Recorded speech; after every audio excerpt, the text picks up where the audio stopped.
Bismillahirrahmanirrahim. Assalamualaikum warahmatullahi wabarakatuh. Perkenalkan, nama saya Fadil Ramsi Zainal dengan NIM 220404502045, Prodi Bimbingan dan Konseling. Baik, saya akan menjelaskan tugas UAS tentang teori Erich Fromm. Adapun konsep cinta menurut Erich Fromm. Erich Fromm dalam Afriantika 2021 mengemukakan bahwa cinta adalah suatu tindakan, bukan suatu kekuatan pasif. Cinta berarti bertahan di dalam, standing in, bukan jatuh, falling for. Karakter aktif dari cinta adalah memberi,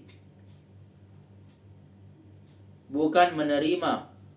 Pemahaman tentang konsep memberi ini yang kemudian dapat disalahartikan dalam hubungan pacaran.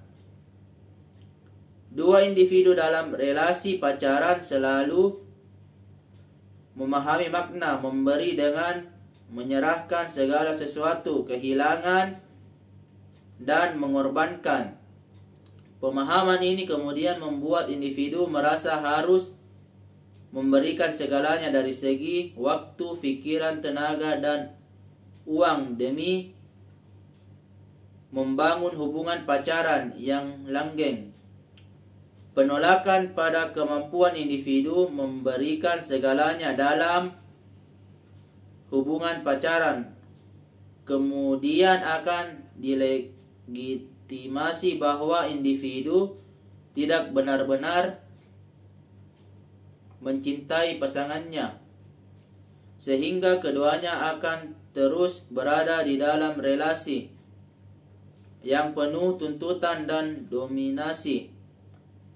Sebaliknya, konsep memberi yang dikemukakan oleh Fromm bukan berarti menyerahkan segalanya dan memberikan hidupnya pada orang lain.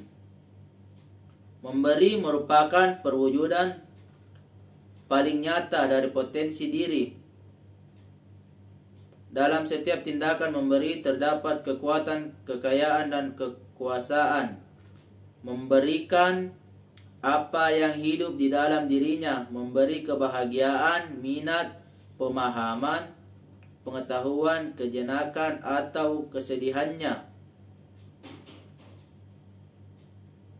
Pemaknaan tentang arti memberi ini menjadikan relasi pacaran yang terjalin menjadi lebih aktif, di mana kedua individu saling memberi dan membagi apa kebahagiaan, minat, serta pengetahuan, bukan menyerahkan dan korban segalanya. Cinta sebagai sebuah karakter aktif dalam individu memiliki beberapa unsur dasar, diantaranya adalah perhatian, tanggung jawab, rasa hormat, dan pengetahuan. Yang pertama, perhatian. Perilaku ini tidak terbatas pada cinta romantis antara dua individu, namun juga perilaku yang ditunjukkan orang tua kepada anak, manusia kepada benda yang disukainya. Cinta adalah perhatian aktif pada kehidupan dan pertumbuhan dari apa yang kita cintai. Unsur cinta berupa perhatian aktif ini menjadikan hubungan pacaran yang terjalin bukan hanya perhatian yang menuntut membatasi, seperti dalam kasus kekerasan dalam pacaran yang terjadi. Misalnya pasangan dilarang mengikuti organisasi di kampus dengan alasan sebagai bentuk perhatian yang menyangkut bagaimana mendukung pertumbuhan dari objek yang kita cintai. Mendukung segala kegiatan yang dilakukan oleh pasangan serta mendukung pengembangan diri untuk terus tumbuh bersama. Yang kedua, bertanggung jawab, yaitu tindakan yang sepenuhnya bersifat sukarela. Bertanggung jawab seperti mampu dan siap untuk menanggapi dalam hubungan relasi cinta. Tanggung jawab mengacu pada kebutuhan psikologis orang lain. Tanggung jawab dalam konsep ini menjadikan hubungan pacaran yang terjalin saling merasa bertanggung jawab untuk memberikan perhatian, membagi kesedihan dan kebahagiaan, serta saling mendukung dalam setiap kegiatan yang dilakukan. Yang ketiga, rasa hormat bukan merupakan rasa takut dan terpesona, sehingga menjadikan individu rela melakukan apapun untuk orang yang dihormati.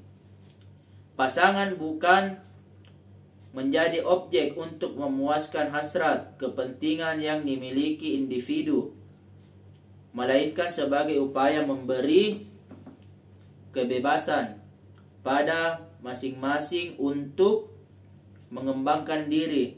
Rasa hormat yang memungkinkan adanya kepedulian dan menyadari setiap individu itu unik dan berbeda tidak akan menghasilkan relasi pacaran yang selalu menuntut dengan standar milik orang lain, bahwa perempuan sebagai pasangan harus melayani, harus mengerti, dan laki-laki sebagai pasangan harus bertanggung jawab sepenuhnya, harus melindungi dan menjaga. Tuntutan tersebut tidak akan muncul ketika dalam relasi pacaran yang dibangun menumbuhkan rasa hormat dengan melihat pasangan sebagai individu yang unik dan sebagaimana adanya.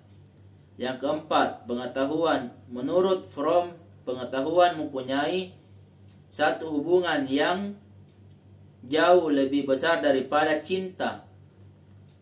Kebutuhan dasar untuk berbaur dengan orang lain sehingga melampaui penjara keterpisahan diri sangat terkait dengan kegiatan manusiawi lain yang lebih spesifik, yaitu misteri manusia. Individu mengenal sesama manusia namun tidak mengenal secara utuh, karena kita semua bukan benda. Hal ini mengandaikan bahwa manusia dengan segala upaya yang dilakukan ternyata belum cukup mampu mengenal secara mendalam dirinya dan juga sesamanya, sehingga membentuk konsep misteri manusia. Banyak cara dilakukan dalam rangka mengetahui misteri manusia ini dengan berupaya mengenal diri sendiri atau orang lain. Kesimpulan, pemikiran Fromm terpengaruh atas gagasan-gagasan dalam karya Karl Marx, terutama oleh pemikiran Karl Marx yang pertama, yaitu The Economy Philosophical Manuscripts. Menurut Fromm, hanya manusia yang menyadari dirinya dan eksistensinya. Manusia adalah makhluk yang relatif fleksibel, relatif lentur, siap dibentuk oleh berbagai macam keadaan. Eksistensi manusia berbeda dengan eksistensi organisme lain. Eksistensinya berada di tingkat ruang yang terus-menerus dan tak terelakkan. Menurut Fromm, hakikat manusia juga bersifat dualistis. Paling tidak ada 4 dualistik di dalam diri manusia, yaitu manusia sebagai binatang dan sebagai manusia, hidup dan mati, ketidaksempurnaan dan kesempurnaan, kesendirian dan kebersamaan. Fromm juga mengemukakan bahwa karakter aktif dari cinta adalah memberi bukan menerima. Ya baik, itulah tadi penjelasan dari saya. Kurang lebihnya mohon dimaafkan. Wabillahi taufik walhidayah. Wassalamualaikum warahmatullahi wabarakatuh.